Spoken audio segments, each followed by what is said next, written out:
ብዙ ሰው እግዚአብሔር የለም ብሎ ነበር። እግዚአብሔር አለ፣ ሰዎቹ ግን የሉም።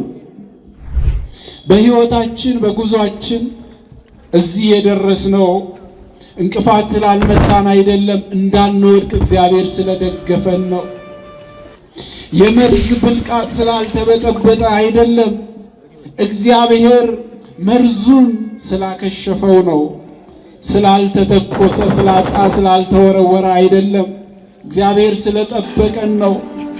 ከምናየውም ከማናየው፣ ከምናውቀውም ከማናውቀው በሕይወታችን ውስጥ ካጋጠሙን ፈተናዎች ሁሉ እግዚአብሔር ጥላ ሆኖ ተንከባክቦ አንዳንድ ጊዜም በትከሻዎቹ ተሸክሞ ስላሻገረን ነው። እግዚአብሔር ከኛ ጋር ከሆነ ሁሌም አሸናፊዎች ነን። ወጥተን የምንገባው፣ ተኝተን የምንነሳው፣ በሕይወታችን ጉዞ እርምጃዎቻችን በሙሉ የተሳኩ የሚሆኑት፣ ነጋዴዎች ነግዳችሁ የምታተርፉት፣ ገበሬዎች አርሳችሁ የምታፍሱት የምታመርቱት፣ መምህራን ተማሪዎች በሕይወታችሁ በጉዟችሁ ሁሉ የተቃና ነገር የሚገጥማችሁ በራሳችሁ ጥበብ እንዳይመስላችሁ። ማን ከኛ ጋር ስለሆነ ነው። ታላቋ ቤተ ክርስቲያናችንም ኦርቶዶክሳዊት፣ ካቶሊካውያንም ፕሮቴስታንት ነን የሚሉትም ሥላሴ አንድም ሦስትም ናቸው የሚለውን ተቀብለዋል። የመጽሐፍ ቅዱሱን ሐሳብ ወስደውታል እንዳለ ከኢትዮጵያ ቤተ ክርስቲያን።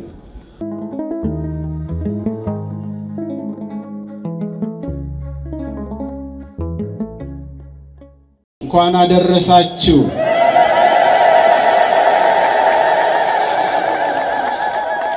በየዓመቱ ሲነገር እንሰማለን። ዛሬ ሥላሴ ምን ያደረጉበት ነው የሚታሰበው ቢባል ሁላችሁም በዝርዝር ማስረዳት ትችላላችሁ። የሥላሴ ሥራ፣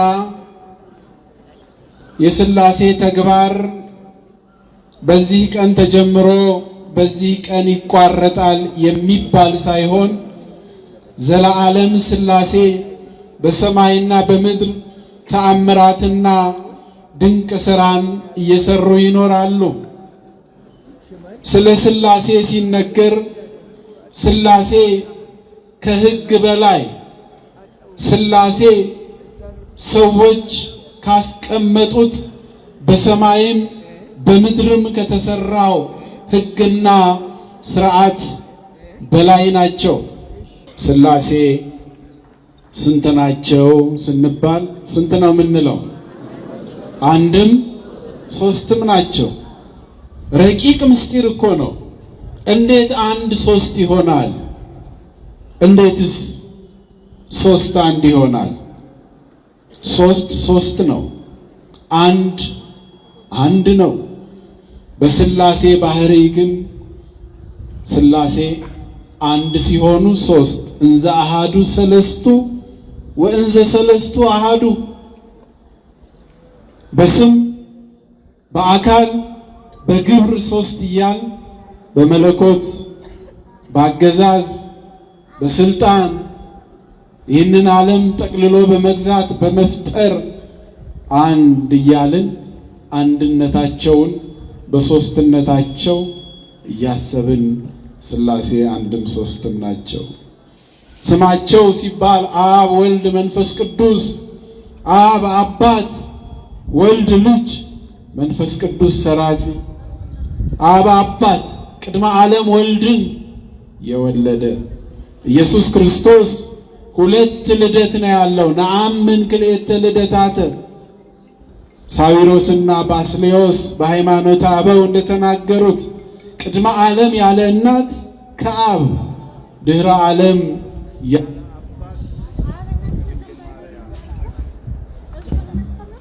የተወለደ የሰውን ሥጋ የለበሰ መንፈስ ቅዱስ ሰራጺ የምንለው ከአብ የወጣ ከአብ የሰረጸ ነው። ይህንን ምስጢር ነው መመርመር የማይቻለው። ናርምም እስመ ኢንክል ፈጽም የጌትነቱን ክብር መመርመር አንችልምና ናርምን ዝም እንበል። የሥላሴን አነዋወር የሥላሴን ምስጢር በመማር በመመራመር በማንበብ በማወቅ የምንደርስበት አይደለም። ቅድም ቅዳሴ ሲቀደስ እንደሰማችሁት አንስርት ንስሮች የማይደርሱበት ምጡቅ ነው። አሳዎች የማይዋኙት ጥልቅ ውቅያኖስ ነው። እየሰማን ነበር ቅዳሴ ላይ ብፁዕ አባታችን ሲያነቡ ምስጢሩ ረቂቅ ነው። እንደዛ እንደ ሐዋርያ ቀዳሚው ቃል ብሎ ሲጀምር መልአኩ በእንቁላል ቅርፊት ወራጅ ወንዝን እየጨለፈ ሲያፈስ ምን እያደረክ ነው ብሎ ሲጠይቀው ይህንን ወራጅ ውሃ በዚህ በእንቁላል ቅርፊት ጨልፌ አውጥቼ ላደርቀው ነው ሲል እንዴት ይሆናል አለው። ነገረ መለኮትም ምስጢረ ሥላሴም እንዲህ ነው ያለው። ዝም ብለን ከመዝን አምን ወከመዝን ተአመን እንዲህ እናምናለን እንዲህም እንታመናለን ብለን በእምነት ተቀብለን የምንኖረው ምስጢር ነው። በዓለም ያሉ ክርስቲያኖች በነገረ ሥላሴ ላይ ይስማማሉ። በነገረ ክርስቶስ ላይ ልዩነት ቢኖርም ታላቋ ቤተ ክርስቲያናችንም ኦርቶዶክሳዊት ካቶሊካውያንም ፕሮቴስታንት ነን የሚሉትም ሥላሴ አንድም ሦስትም ናቸው የሚለውን ተቀብለዋል። የመጽሐፍ ቅዱሱን ሐሳብ ወስደውታል እንዳለ ከኢትዮጵያ ቤተ ክርስቲያን። ከዛ የተለየ አመለካከት ያላቸው ደግሞ አሉ፣ አስተምህሮ ያላቸው። ስለዚህ ሥላሴ ስንት ናቸው? አንድም ተናገሩ እንጂ ማን ፈጠረን? ማን ፈጠረን? ሥላሴ በሉ። ማን ፈጠረን? አይሰማም። ሁላችሁም ማን ፈጠረን? ሥላሴ ስንት ናቸው? ሥላሴ ስንት ናቸው? ስማቸው ማን ማን ነው? ስማቸው ማን ነው? አብ ማለት ምን ማለት ነው? የማን አባት? የወልድ። ወልድ ማለት ምን ማለት ነው? ወልድ ማለት ምን ማለት ነው? የማን ልጅ? የአብ። መንፈስ ቅዱስ ምን ማለት ነው? ከማን የሰረጸ? በቃ መሰረተ ትምህርቱ ይሄ ነው። የኢትዮጵያ ቤተ ክርስቲያን መሰረቷ፣ የትምህርት መጀመሪያው መጨረሻውም ይሄው ነው። እግዚአብሔር አምላካችን ስሙ የተመሰገነ ይሁን። እግዚአብሔርን አመስግኑት።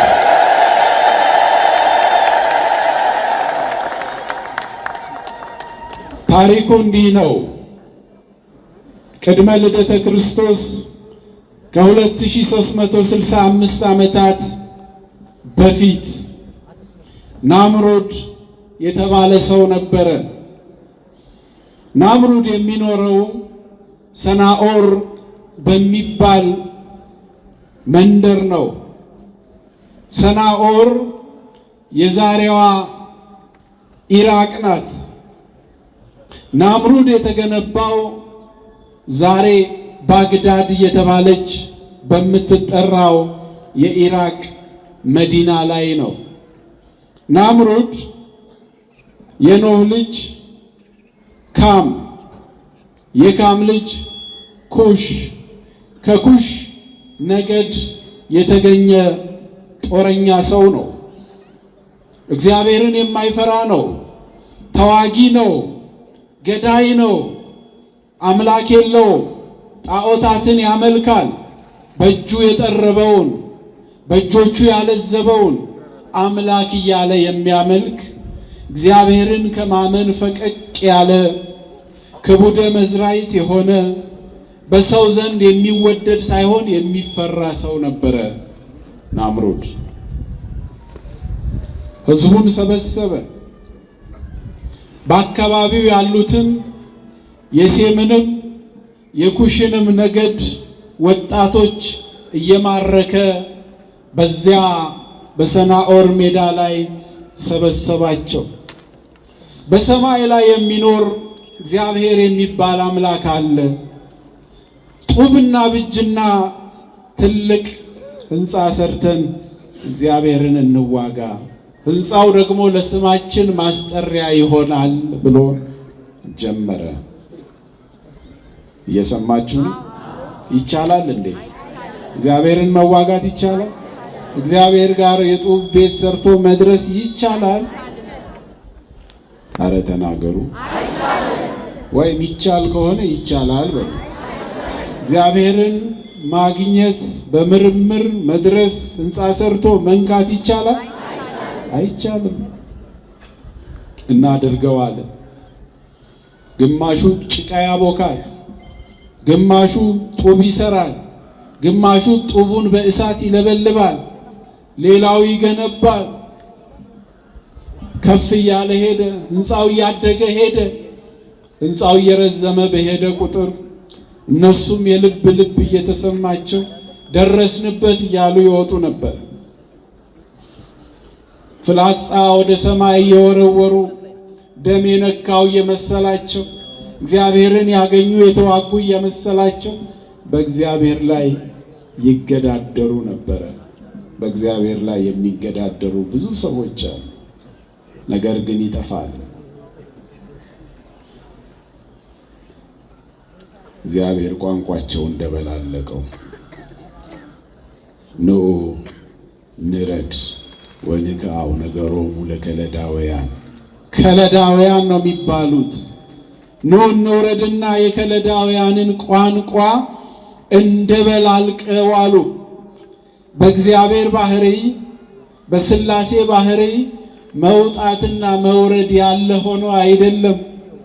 ባሉበት ሆነው ቋንቋቸውን ቀያየሩባቸው። ከዛም በፊት አንድ ቋንቋ ነበር፣ ከዛ በኋላ ቋንቋቸው ተደበላለቀ።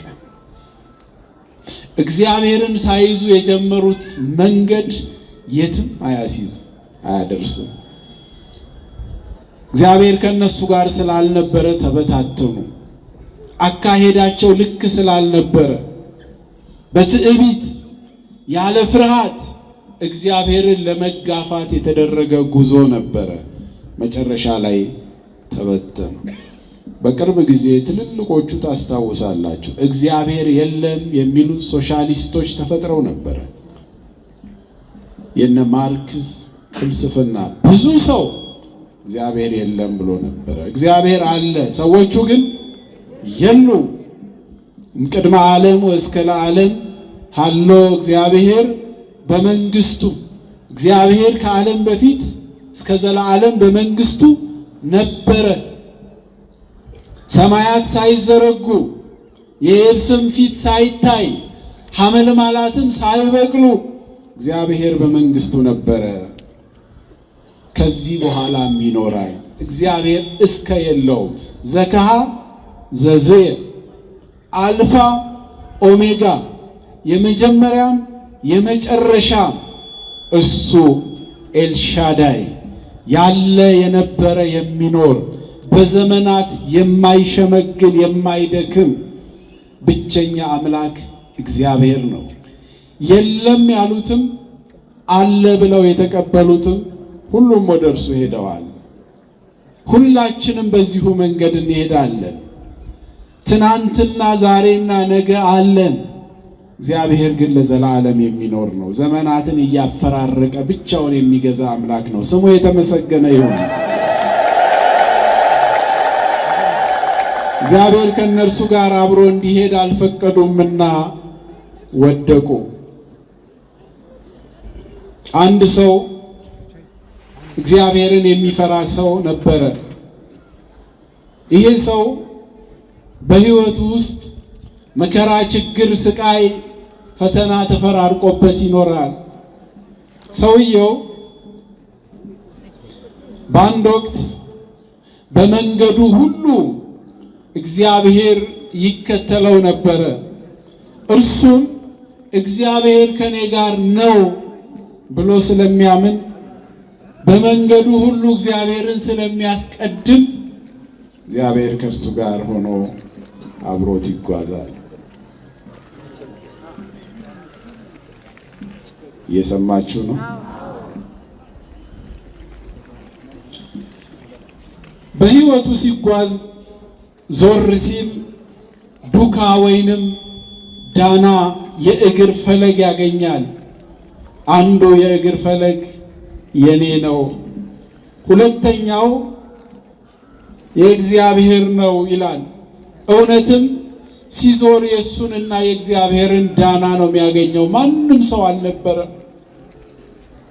ብዙ ውጣ ውረዶችን፣ ብዙ ችግሮችን፣ ብዙ ፈተናዎችን ተቋቁሞ አለፈ። በስተመጨረሻ ግን አንድ ትልቅ ፈተና ገጠመው። በመንገዱ አሁንም አልቆመም። ሲጓዝ ዞር ሲል አንድ የእግር ዳና ወይንም ፈለግ ብቻ ነበረ ያገኘው። ብቻዬን ቀረው ማለት ነው አለ። ፈተናውን እየተቋቋመ ክርስቲያን ተስፋ አይቆርጥም እያለ ወደፊት ተጓዘ።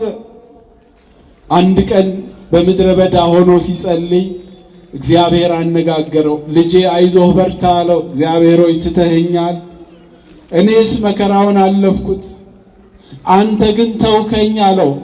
በምን አወክ ሲለው በመንገዴ ዞር ሲል እኮ የአንድ ሰው ዳና አንድ ኮቴ ፈለግ ብቻ ነው ያገኘሁት፣ ያም የኔ ነው። ብቻዬን ተራመድኩት ወጣሁት አለ። እግዚአብሔርም እንዲህ አለው፣ ልጄ ያየኸው የእግር ኮቴ ያንተ ሳይሆን የኔ ነው አለው። አምላኬ ሆይ የኔስ የእግር ኮቴ የታለ ብሎ ሲጠይቅ ያንተንማ በመንገድህ ደክመህ እኔ ተሸክሜ ስላመጣሁህ እኔ ትከሻ ላይ ስለነበርክ ያንተ የእግር ፈለግ መሬት ላይ አልታተመም አለው። እግዚአብሔር ከኛ ጋር ሲሆን ተሸክሞ ያሻግረናል። አይወጡም የተባልነውን ትልቁን ተራራ እንወጣዋለን። አይሻገሩትም የተባልነውን ገደል እንሻገራለን። በሕይወታችን በጉዟችን እዚህ የደረስነው እንቅፋት ስላልመታን አይደለም፣ እንዳንወድቅ እግዚአብሔር ስለደገፈን ነው። የመርዝ ብልቃጥ ስላልተበጠበጠ አይደለም፣ እግዚአብሔር መርዙን ስላከሸፈው ነው። ስላልተተኮሰ ፍላጻ ስላልተወረወረ አይደለም፣ እግዚአብሔር ስለጠበቀን ነው።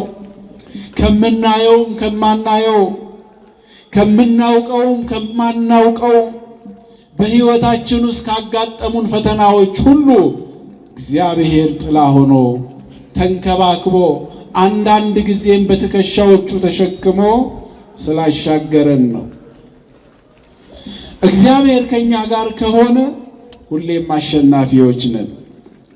ወጥተን የምንገባው ተኝተን የምንነሳው በሕይወታችን ጉዞ እርምጃዎቻችን በሙሉ የተሳኩ የሚሆኑት፣ ነጋዴዎች ነግዳችሁ የምታተርፉት፣ ገበሬዎች አርሳችሁ የምታፍሱት የምታመርቱት፣ መምህራን ተማሪዎች በሕይወታችሁ በጉዟችሁ ሁሉ የተቃና ነገር የሚገጥማችሁ በራሳችሁ ጥበብ እንዳይመስላችሁ።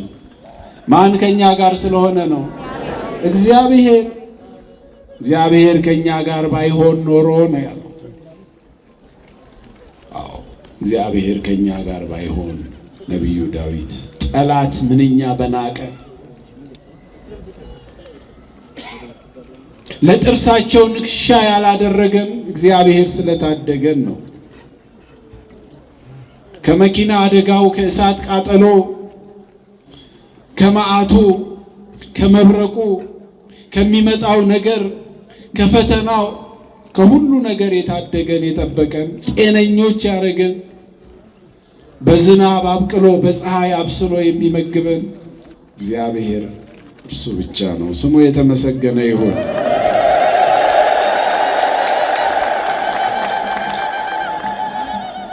ናምሩድ የተባለው የከለዳውያን መሪ ምናልባት በዛ በሰናኦር ሜዳ ላይ ሕንፃ ሲጀምር እግዚአብሔርን ይዞ ጀምሮ ቢሆን ምናልባት ይሳካለት ይሆን ነበር። እንዳሰበው ወደ ላይ መድረስ ባይችልም ፍርስራሽ አይሆንም ነበር። ቋንቋቸው አይበተንም፣ አይደበላለቅም ነበረ።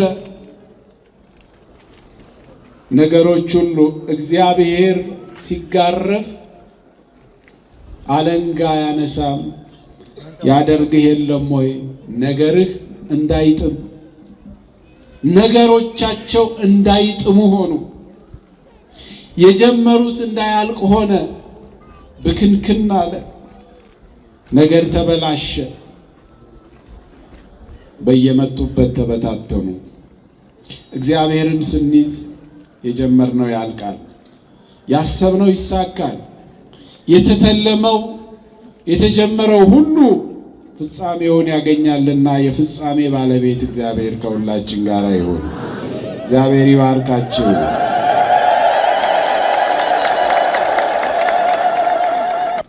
ባለፈው ክብረ በዓልም እዚህ ተገኝቼ እንዲሁ ነበረ። እዚህ ድረስም መነገር አይገባው።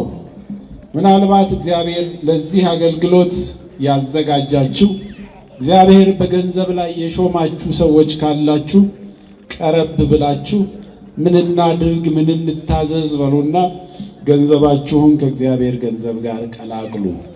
መንፈሳዊ ኃላፊነት ግዴታችሁን ተወጡ። እግዚአብሔር ባደራ በእጃችሁ ላይ ያስቀመጠው ገንዘብ ካለ ስራ ስሩ። እነሱ ለሚሉት አገልግሎት በእርግጥ እዚህ ሆኖ ፊት ለፊት ሲታይ የቆሸሸ የወዳደቀ አሮጌ ቆርቆሮ ነው የሚታየውና ይሄ ከከተማውም ገጽታ ለቤተ ክርስቲያንም ከምንሰጠው ክብር አንጻር የሚመጥን ስላልሆነ ምናልባት ምን ብንሰራ ይሻላል እያላችሁ እያሰባችሁ ያላችሁ ሰዎች ዛሬም ነገም ከነገ ወዲያም መጣችሁ በማነጋገር በካሬም ይሁን በሜትር ተለክቶ የሚሰጣችሁ የሥራ ስፍራ ካለ እሱን አብራችሁ እንድትሰሩ ወይንም በገንዘብ እንድታግዟቸው ያቀረቡትን ቅድም ክቡር አስተዳዳሪው በብፁዓን አባቶችን መልእክቱ ይተላለፍ ስላሉ ችኑ ለመናገር ነው። እግዚአብሔር ከሁላችን ጋር ይሁን። እግዚአብሔር ይባርካችሁ። ብፁዕ አባታችን ብፁዕ አቡነ ሳሙኤል ከሌሊት ከኪዳኑ ጀምሮ በቅዳሴ እጅግ በጣም ድንቅ የሆነ ቅዳሴ አገልግሎት አከናውነው አቁርበዋል። አሁን ደግሞ በዚሁ እንዲያልቅ ብፁዕነታቸው ስለፈቀዱ የሰማነውን ለሕይወት ያድርግልን፣ ቃለ ሕይወት ያሰማልን።